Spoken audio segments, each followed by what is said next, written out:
My girlfriend exclaimed, "Cease your melancholic display concerning your mother's illness.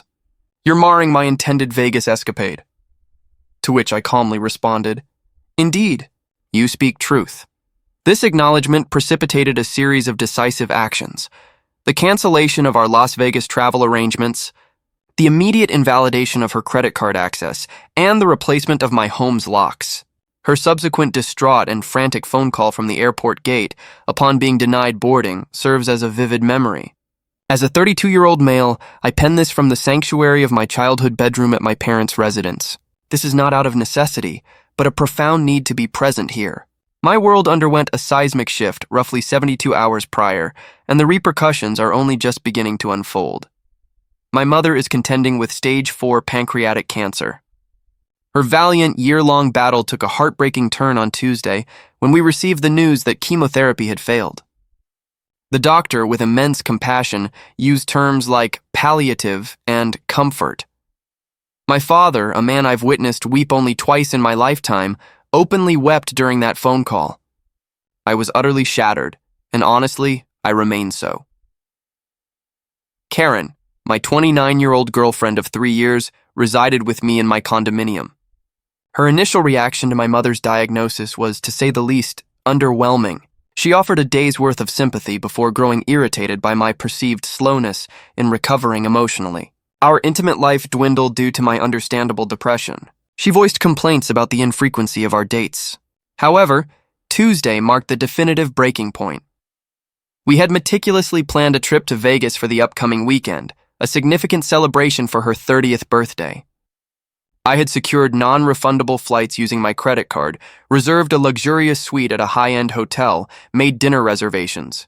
The entire lavish itinerary, all at my expense, as was customary. She worked part-time in marketing, but predominantly allocated her earnings to clothing and brunches. I had always been the primary provider, a role I accepted when our relationship flourished. I was in my home office, having just concluded the devastating call with my father, staring blankly at the wall, tears silently streaming down my face. We had been discussing hospice. Hospice. Karen entered, already in a foul mood, holding a sequined dress up to herself in front of the mirror. "Are you still wallowing?" she inquired. Not, "What's wrong?" or "How's your dad?" but still wallowing. "I just hung up with my dad," I managed, my voice strained. They're ceasing treatment, Karen. It's hospice now." She emitted a prolonged, dramatic sigh, the kind reserved for minor inconveniences like a misspelled name on a coffee cup. "Leo, I understand it's somber. I truly do, but we're meant to be packing. My 30th is in 2 days. I've been eagerly anticipating this for months." I simply stared at her, unable to articulate a single word. She huffed again. "Look, I'm genuinely sorry about your mom, okay? I really am, but you've been an absolute dark cloud for weeks. You need to snap out of it." She tossed the dress onto the bed and folded her arms. "Seriously, stop crying about your mom's cancer. You're ruining my Vegas vibe. I'll never erase those words from my memory. Ruining her Vegas vibe." Something within me shifted, not into anger, but a profound stillness, as if a circuit breaker had tripped. The accumulated grief, the relentless stress, the overwhelming sadness, it all coalesced into a chilling, quiet clarity. I met her gaze, my eyes undoubtedly bloodshot. "You're right," I stated, my voice devoid of emotion. "My mistake." She blinked, taken aback by my lack of resistance. Then a smug, self-satisfied smile crept onto her face. "Good," she declared, patting my shoulder. "See? Now I'm off to get my nails done for the flight. We depart at 8 a.m. tomorrow. Try to compose yourself. I want to have fun." She retrieved her purse and exited. I remained seated for approximately 10 minutes. Then I opened my laptop. Step 1, the journey. I accessed the airline's website, located our reservation. The tickets were non-refundable but convertible to travel credit, exclusively in the name of the original purchaser, me. I clicked Cancel Reservation. An instant $1,200 credit appeared in my account. Next, the hotel. My deposit was forfeited, but I canceled the remaining nights. I absorbed the $400 loss. It was entirely worth it. Step 2, the finances. I logged into my credit card account. Karen was an authorized user on my Platinum card, which she utilized for, well, everything. her Vegas wardrobe budget, her nail appointments, her Starbucks. I clicked her name, then report card lost, stolen, or deactivate. I selected deactivate authorized user. A pop-up requested a reason. I typed no longer authorized and clicked done. Step 3. The abode. It is my condominium. I acquired it 5 years before meeting her. Her name is associated with nothing. Not the mortgage, not the utilities, not a lease. There is no lease. She was a long-term guest, a guest who was no longer welcome. I contacted a 24-hour locksmith. Hello, I require an emergency rekey for my front door and deadbolt. I've experienced a security compromise. How soon can you arrive? He quoted an hour. Step 4. Her belongings. I couldn't bear to look at her possessions. I telephoned my sister Maya, who lives 10 minutes away. I relayed the events. The torrent of expletives she unleashed would have made a seasoned sailor blush. I'm coming over, she announced, with boxes and wine. By the time the locksmith arrived at 8:30 p.m., Maya was already there, meticulously and furiously packing Karen's countless shoes and endless array of beauty products. Go be with Mom and Dad, she instructed me. I'll handle this. The locks were changed by 9 p.m. Maya completed the packing, filling 28 boxes and 4 suitcases. She compensated the building superintendent $100 to transfer them to a secure storage unit in the basement. I then drove to my parents' home. I held my mother's hand until she drifted off to sleep. Finally, I wept again, for the appropriate reasons. My phone began to vibrate at 6:45 a.m. the following morning. I was asleep on the couch. It was Karen. I allowed it to go to voicemail. It rang repeatedly. On the 6th call, I answered, activating the speakerphone. My dad and Maya were both in the kitchen, sipping coffee, looking at me expectantly. Leo, what have you done? Her hysteria was immediate and shrill. I could hear airport announcements in the background. Good morning, Karen. My ticket, it's gone. The lady at the counter said the reservation was canceled. She said I'm not on the flight. That's correct. I canceled the trip. You what? My birthday. My Vegas trip. You can't.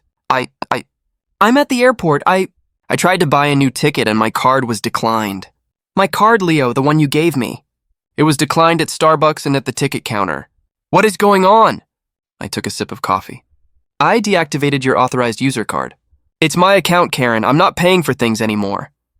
A long, stunned, whistling silence ensued. Then, a shriek that likely made TSA agents instinctively reach for their sidearms.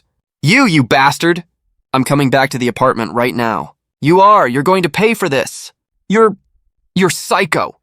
Don't bother, I stated, my voice still calm. The locks are changed. You what? The locks are changed. Your things are in 28 boxes and 4 suitcases in the building's basement storage unit. My sister Maya will coordinate with you to schedule a pickup time. Do not attempt to come to my parents' house. You can't do that. I live there. You can't just kick me out. I'll call the cops. I'll sue you. You don't live there, Karen. You were a guest and your stay is over. My mom is dying. I'm going to go sit with her now. Goodbye. I ended the call. Her number inundated my phone for the next hour with texts, calls, and voicemails. I simply blocked the number. Approximately an hour later, a new number called. I answered. It was her mother, Brenda. Leo, honey, she began, her voice falsely sweet. Karen just called me. She's hysterical. There must be some terrible misunderstanding. No misunderstanding, Brenda. I ended the relationship. But her things. You locked her out, Leo. That's not legal. You have to let her in. She needs her clothes. And you canceled her cards. How is she supposed to live? She's at the airport with no money. She's an adult, Brenda. She can get an Uber. She has a job. I'm sure she has her own debit card. You know she doesn't make that much. You always took care of her.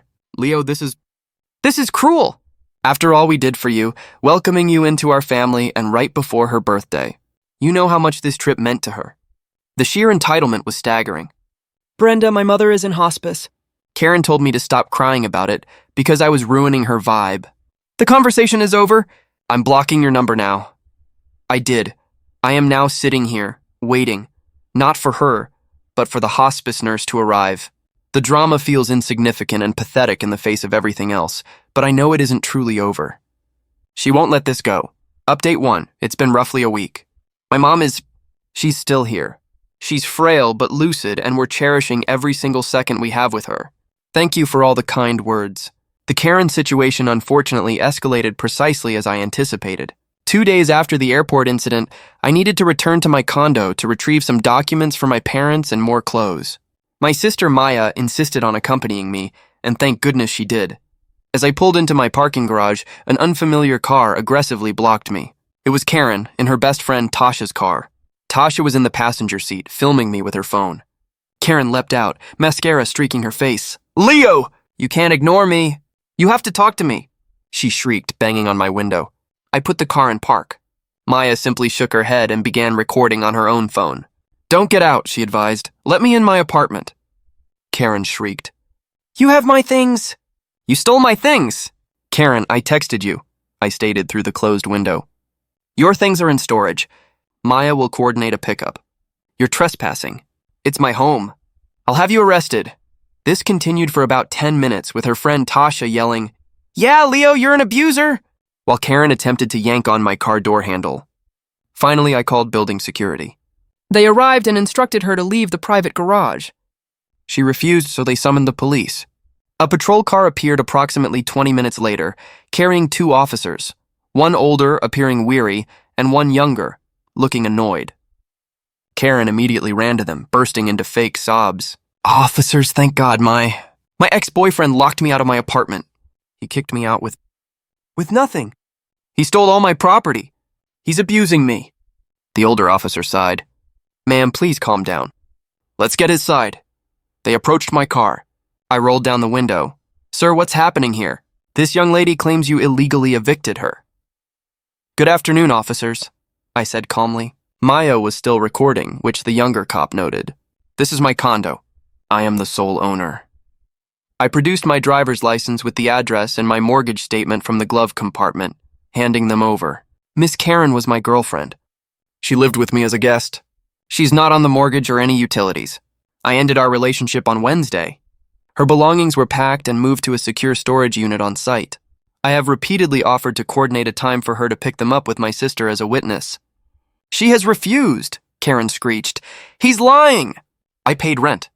The younger cop looked at her. "Did you, ma'am? Can you show us a check, a bank transfer, a lease agreement?" "Well, no," Karen sputtered. I paid for groceries and I decorated. That counts." The older cop returned my papers. "Sir, you're correct. She's not a tenant. This is a civil matter, not a criminal one." "Ma'am," he said, turning to Karen, "you need to leave the property. He has offered to return your belongings. You need to arrange a time with his sister like he said. If you stay here, we will arrest you for trespassing." The color drained from her face. Tasha had stopped recording. "But my stuff..." "Arrange a time," the cop stated slowly. "Now get in your car and leave." They seethed. Karen managed one last parting shot. "You'll be hearing from my lawyer, Leo." "You stole from me!" They finally departed. Maya and I ascended to the apartment. It was so quiet. It was peaceful. But the entitlement didn't cease. The next day, Maya received a text. "I'm picking up my stuff tomorrow at 10 a.m. and I'm bringing my mom and Tasha." Maya replied, "Fine. You and one other person will be met in the lobby. You will not be allowed in the condo. You will be escorted to the storage unit. You can load your things and then you will leave. I will be there with a witness." The following day, I was at my parents' house. Maya went with our dad's friend, Al, a man who stands about 6'5", looks like he eats rocks for breakfast, but is genuinely the kindest person I know. Apparently, Karen, her mom Brenda, and Tasha all showed up. Al and Maya met them in the lobby. Brenda immediately began, "This is ridiculous. You're treating my daughter like a criminal after all she did for Leo." Maya, who has zero patience for such dramatics, simply held up a clipboard. "Here is the inventory list. 28 boxes, 4 suitcases. You'll be escorted to the unit. You load your own stuff. Once you have it, you sign this paper confirming receipt and you leave." They descended to the basement. They began loading. And then came the dirty trick I had been anticipating. "Where is it?" Karen demanded, her voice ominously quiet. "Where is what?" Maya asked. "My laptop. My brand new MacBook Pro. The silver one?" Maya was genuinely confused. "Your laptop is in box 12 marked electronics. It's your old white one." "No," Karen shrieked. "My new one. The one I bought for the trip. It was in the bedroom. You stole it! Brenda pounced. She stole it. Maya, you thief. That's a $2,000 computer. We're calling the cops again. Maya simply looked at her. Karen, there was no new laptop in that room. I packed every single thing. Are you sure you're not mistaken? I am not mistaken. And then Tasha, the friend, made the fatal error. Oh my God, Karen, just tell them. It's not like it matters now. Karen looked as if she'd been slapped. Tell them what? Maya pressed. Karen looked at Brenda, then at Maya. The bill, it was on his card, the one he canceled. It all clicked for Maya. You bought a $2,000 laptop on Leo's credit card, knowing you were just an authorized user. He always pays. Karen screamed, her face crimson. It was an early birthday present. He owes me. And now you've stolen it, and he canceled the card, so I can't even pay for it. He's ruined my credit.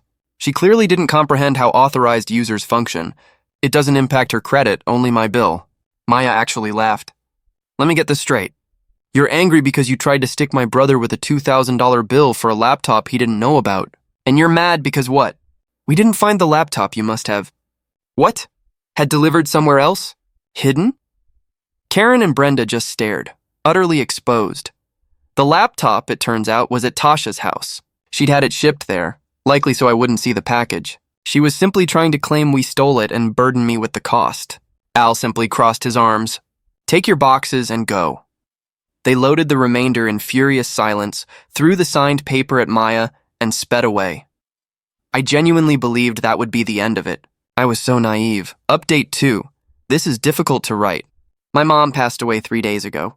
She departed peacefully in her sleep with my dad, Maya, and me by her side. The last 2 weeks have been a blur of profound grief and overwhelming emptiness. The funeral was yesterday. I have never felt so utterly hollowed out. And amidst this, the world's most pathetic, entitled drama continued. About a week before Mom passed, I received a certified letter. My hands trembled, fearing it was something medical. It was from a lawyer. Karen was threatening to sue. She was demanding $2,500 for the MacBook Pro, a promised gift he refused to pay for. $200 for the value of the Las Vegas trip, $5,000 for emotional distress and illegal eviction, and $800 for a ceramic heron. I stared at that last item, a tacky, blue-glazed bird statue. I had purchased at a home goods store for $40 because she liked its vibe. She was now claiming it was a priceless family art piece that my sister had intentionally destroyed during the move. Maya confirmed it was safely in the knickknacks box, wrapped in bubble wrap. I simply handed the letter to my dad, who was seated at the kitchen table.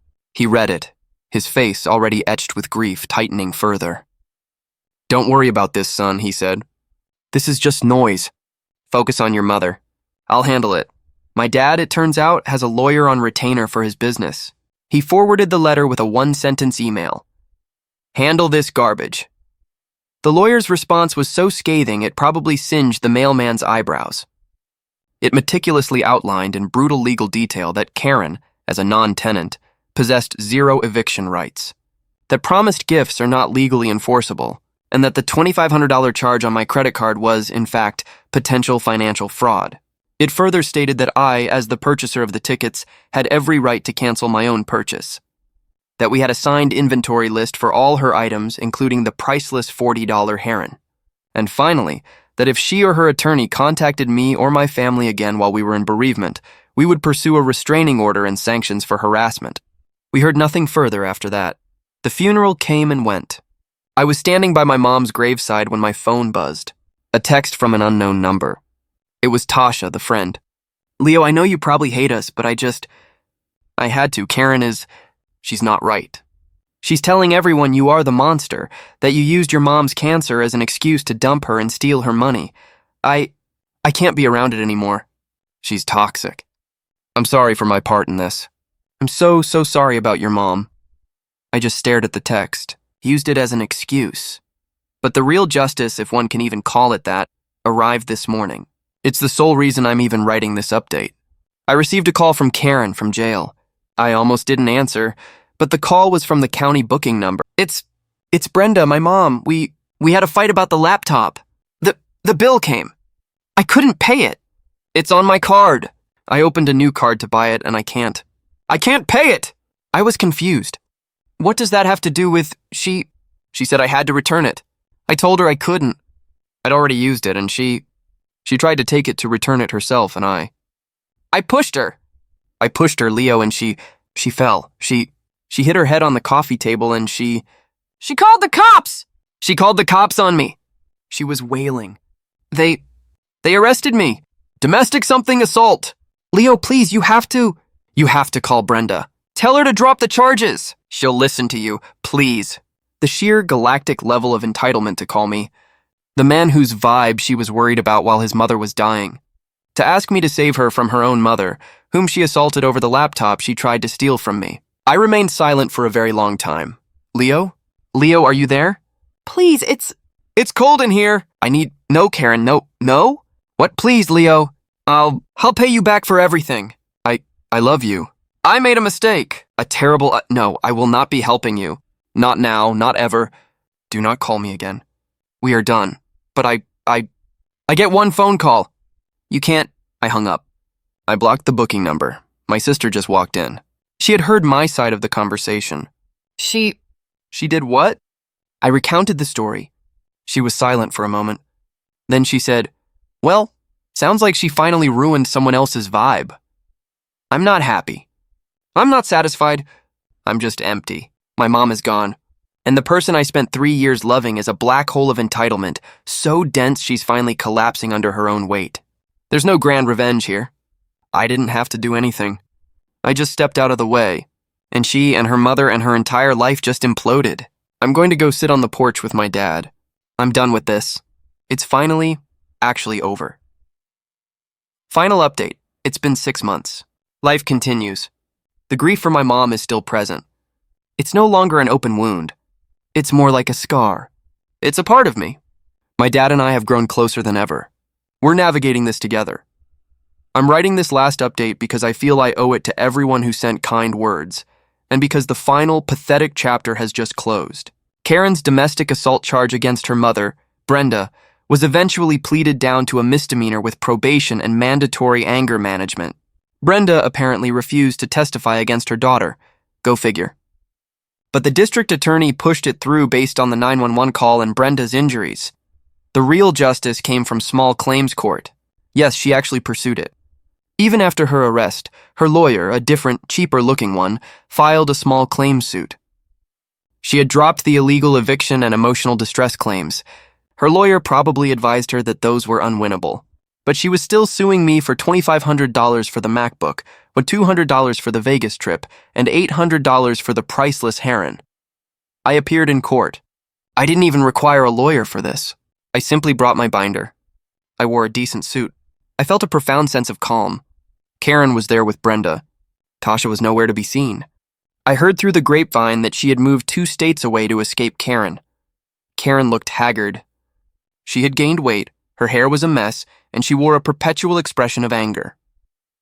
The judge called our case. Karen presented her side first. She delivered a tearful, rehearsed speech about how I was a controlling partner, how I had promised her a birthday trip and a new laptop for her career, and then, in a fit of rage, taken it all away. She claimed I had locked her out and intentionally destroyed her family art. She never once mentioned my mother. Then it was my turn. Your Honor, I began, my voice steady, this isn't about a fit of rage. It's about a breaking point. I laid out